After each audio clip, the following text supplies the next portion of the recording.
Hello everybody, Anders here with another Black Desert video. Today we got some good news. The Land of the Morning Light Seoul expansion is releasing September 12th for all regions on PC. With the new region release, we will be getting Tier 2 Dehkia, co-op Black Shrine bosses, including 3 new ones releasing alongside Korea that week, the Palace Management Mode, new world bosses, new worker nodes, the brand new main story, and of course, sovereign weapons.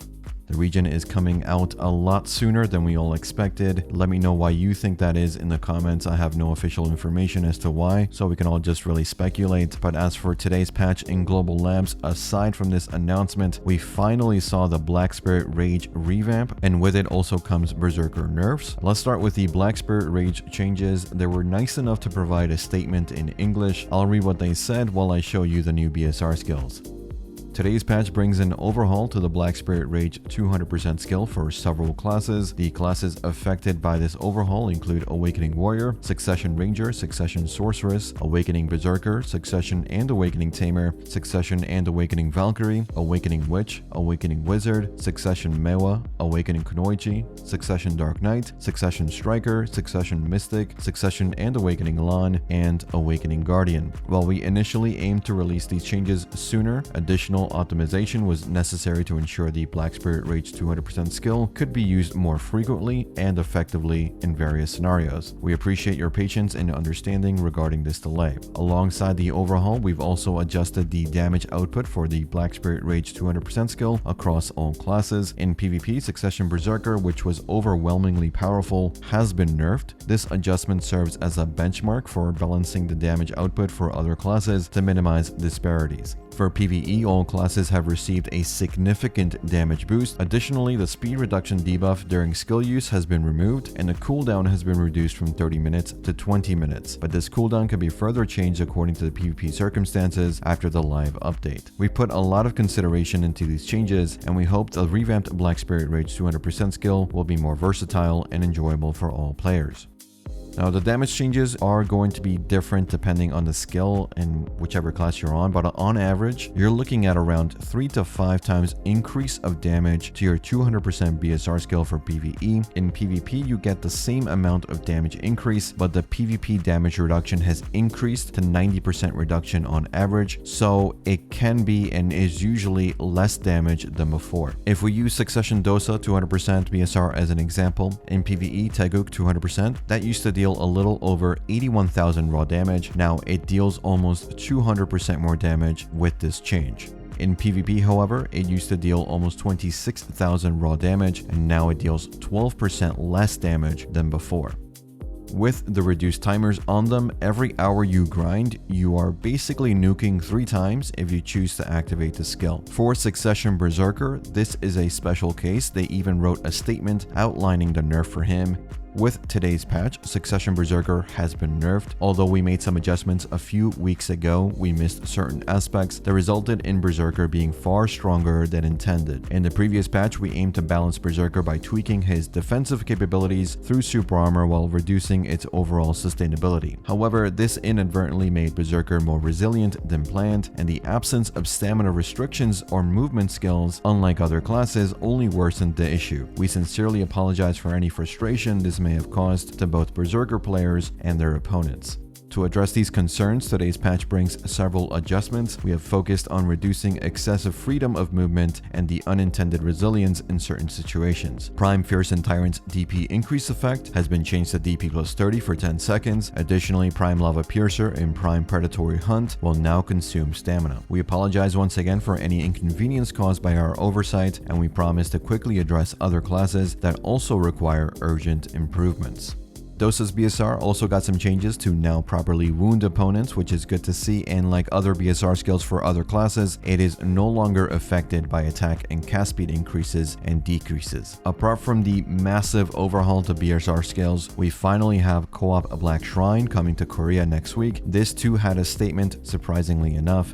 Unlike the original Black Shrine format, Black Shrine 2 is designed as a co-op boss battle for 5 players. 4 types of bosses have been added to start with. The Blue-clad Youth, where teamwork is required to solve various trials, Uturi, who commands soybean and red bean soldiers and targets individual players with his slingshot, Jigui, who brings a powerful fire spectacle, and the mighty Bulgasal. Some may have already experienced these bosses during quests, however they have been completely revamped for Black Shrine 2, so expect a greater challenge. In Black Shrine 2, you can use your personal gear. Due to this, the existing Sun, Moon, and Earth auras will be utilized differently. Choosing the Sun aura will be advantageous for quick subjugation and can be used for rankings, while Moon aura helps to ensure your survival during combat the more you use them. Lastly, the number of Earth auras you choose by the selected player increases the number of resurrections and retries when failing to break boss mechanics. The difficulty is categorized into normal with a recommended AP of 300 and hard mode with a recommended AP of 330.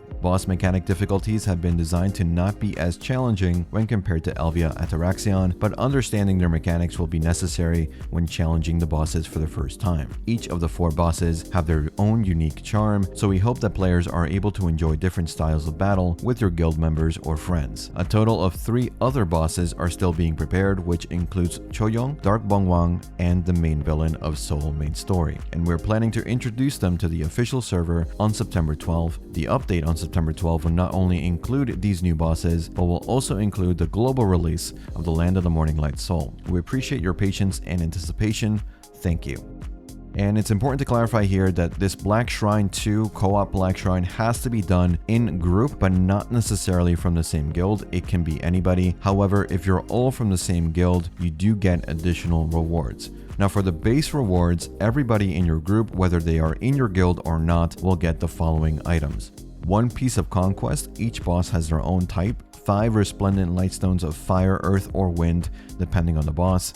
15 memory fragment, 25 chilling fragment, 50 Kaffir stone, 50 blackstone, and 100 Sangpyeong coins. The piece of conquest can be exchanged for unique titles or cronstones, memory fragment, and Kaffir stones. The random loot rewards in addition to these base rewards consist of sovereign reform stones that you need, Asadel accessories, Deboreka accessories, Girin's tier and the like, and the flame for sovereign crafting. No embers, as far as I can tell, drop from these co-op Black Shrine bosses, which means embers only drop from world bosses in the new region. If your group consists of players from your guild, you will get additional rewards, and these will be ranked based. So at the end of the week, like we have in solo Black Shrine, depending on your guild rank in the leaderboards, you will get a rank class of loot box. This loot box will give chilling fragments, lightstones, memory fragments, Kafris, blackstones, and the Sangpyeong coin at an amount depending on your rank. The RNG drops are the Girin tier and the like, and Deboreka accessories. Normal difficulty in guild clears will only give the lowest rank of loot box. So if you run it as a guild, you get more items, but not more chances to get the flame, if that makes sense. If you only care about getting the flame, you only need to run co-op Black Shrine with 4 other players to group up with, and then run the Black Shrine on hard mode for the best chance.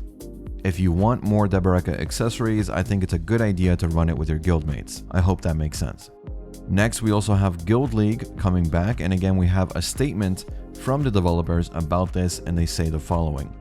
The regular season of Guild League is about to begin. In the previous Guild League, there were several areas that needed improvement. Thanks to the feedback from our players, we were able to make gradual enhancements and successfully conclude the season. We extend our gratitude to all the guilds and players who enjoyed the previous season, and we are committed to making the regular season even more enjoyable for everyone. The regular season of Guild League comes with a few changes. The most significant updates include changes to the matchmaking score brackets, resurrection methods, and enhanced rewards.